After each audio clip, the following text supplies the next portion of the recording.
Princess, the spirit of River Edo, why have you come to my river, O hunter? The hunter and the river goddess. Long, long ago, in a village called Mbum, there lived a brave hunter named Eze. Eze was known all over the land for his skill with the bow and arrow. He could shut down any animal, big or small, from a great distance. People praised him for his strength, courage, and his keen eye that never missed a target. But Eze had one flaw. He was very proud. He often boasted about his hunting skills, saying that no one, not even the spirit, could match his strength and wisdom. One day, Eze decided to go on a hunting trip to the deep forest near the great river Edo. The villagers warned him. His mother warned him. Eze, be careful. The river is home to powerful spirits. Many hunters have gone there and never returned. But Eze laughed and said, I am not afraid of any spirit. I am Eze, the greatest hunter in all of Mbum. So with his bow and quiver full of arrows, he set off into the thick forest. The path was long and winding, with tall trees that blocked the sun, making the forest dark and mysterious. Birds sang air songs, and the wind whispered through the leaves as if carrying the voices of spirits. After walking for many hours, Eze reached the banks of the great river Edo. The river was wide and deep, its waters dark and swelling. There was an odd chill in the air. As Eze looked into the river, he saw his own reflection staring back at him. But then, the reflection began to change. The ice in the water turned red, and the mud twisted into an evil grin. Eze quickly stepped back, his heart pounding, but he brushed off the fear and muttered to himself, "It is just my mind playing tricks." He sat down by the river to rest, but his eyes kept darting around, sensing something strange. Suddenly, there was a loud splash. Eze jumped to his feet, grabbing his bow tightly. Out of the water rose a beautiful woman. Her skin glowed like the moon, and her long hair flowed like the river itself. She wore a gown made of silver, fish scales that sparkled in the daylight. Her eyes were deep and dark like the river, but there was something uncertain about them. She said in a voice as smooth as the flowing water, I am Princess, the spirit of River Edo. Why have you come to my river, O hunter? I am Eze, the greatest hunter of Mbum. I have come to hunt in this forest and prove that no spirit can scare me. Princess smiled, but her smile did not reach her eyes. Oh, Eze, the greatest hunter. You are brave, but you are also foolish. Do you not know that this is my land, my water? No man enters my territory without permission. Eze laughs loudly. Ha ha ha. I do not need your permission, spirit. I go wherever I want. Now live here or I will show you my strength. Princess hissed. Her face darkened and her eyes blazed with anger. Very well, Eze. Since you do not fear spirits, I will give you a challenge. You must stay in my forest for 3 nights. If you can survive, you will be free to go. But if not, your soul will belong to the river forever. Eze, thinking he could defeat anything that came his way, agreed without hesitation. I accept your challenge, he said, raising his chin. Princess laughed, a sound like water crashing on rocks. We shall see, brave hunter, she said before disappearing back into the dark waters of the river. Night 1. Eze made a fire to keep warm and prepared to face the first night. As darkness fell, the forest grew silent, too silent. Not a single bird sang, and even the wind seemed to stop blowing. Eze felt scared. Suddenly, he heard footsteps all around him. He spun around, but there was no one there. The footsteps grew louder, coming closer and closer. Eze's heart beat faster, but he refused to show fear. Then, out of the shadows, figures began to appear. They were dark, with hollow eyes and long fingers. They moved silently, like smoke and surrounded Eze. He grabbed his bow and aimed at the nearest shadow, but his arrows passed right through them. The shadows whispered his name.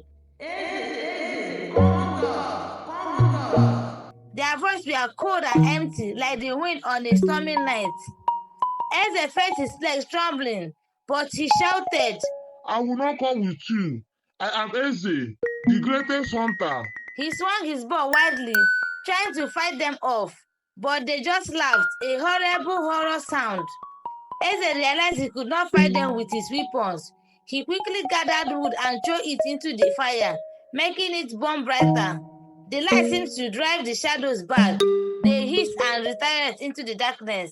Eze kept the fire going all night, watching the shadows dance at the edge of the light until the first light of dawn. The shadows vanished, and Eze let out a sign of relief. He had survived the first night, but he knew the worst was yet to come. The second night came, and Eze felt the air grew colder. The trees around him seemed to whisper and murmur, their leaves rustling even though there was no wind. Eze had faint cries like the sound of a child weeping.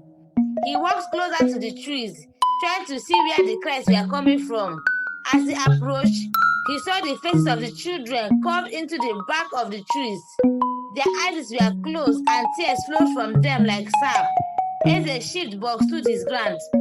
Suddenly, one of the trees spoke in a soft, sorrowful voice. Help us, Eze, free us from our pain. Eze felt pity for the children, but he knew this could be a trick. How can I help you? He asked consciously. Cut us free, Eze. With your knife, cut the bark and set us free, the trees begged. Eze took out his knife, but just as he was about to cut the tree, he heard a voice in his mind. Do not trust them, it is a trap. Eze hesitated. He looked at the faces again and noticed that their eyes were now open, glowing red with malice. He stepped back, realizing these were not children, but evil spirits trying to trick him. He quickly lighted another fire around the trees, and they began to scream in pain. No, Eze, no, they cried. But he ignored them and kept the fire burning bright. The trees twisted and turned, their faces melting away, and finally they vanished into the smoke. Eze had survived the second night, but he was tired and weary. He knew that the third night would be the hardest. The final night arrived, and Eze felt deep fear growing in his heart. He knew Princess, the river spirits, would not let him go so easily. He could hear the river roaring louder than before, and the ground trembled beneath his feet. Suddenly, the river turned red like blood and began to rise. Eze watched in horror as the river overflowed its banks, rushing towards him with a loud, angry roar. He tried to run, but the river was too fast. The red water surrounded him, and he felt a cold hand grab his ankle. He looked down and saw Princess, her face twisted with rage, pulling him into the water. She screamed, You will not escape, Eze. Your soul belongs to the river. Eze struggled and fought, but the water was pulling him deeper and deeper. He remembered the stories the elders told him about the river spirit's weakness. He reached into his bag and pulled out a small piece of white chalk that he always carried for good luck. He drew a cross on his forehead and shouted, In the name of all that is good, I command you to release me. Princess screamed in pain and let go of Eze. The water began to recede, and the river turned back to its normal color. Eze climbed out of the water, exhausted but alive. As the sun began to rise, Princess appeared before him once more, looking tired and defeated. She said softly, You have won, Eze. You have proven your strength and courage. You are free to go. Eze nodded, but he felt no joy. He had faced great dangers, but he realized that his pride has brought him to the brink of death. He bowed his head and said, Thank you, Princess. I have learned my lesson. I will never boast or challenge the spirits again. Princess smiled, this time kindly. Remember, Eze, pride comes before a fall. Be humble and respect the spirit of the land. Go in peace. Eze returned to his village, no longer the proud hunter he once was. He told his stories to everyone, teaching them that pride and arrogance can lead to great danger. He learned to respect the spirit, the land, and the wisdom of those around him. From that day on, Eze became known not just for his strength, but for his wisdom and humility. The villagers learned to be humble, to respect the unseen forces of the nature, and to be cautious when dealing with things beyond their control. The end. Thank you guys for watching my stories, and please come back for more story. I love you.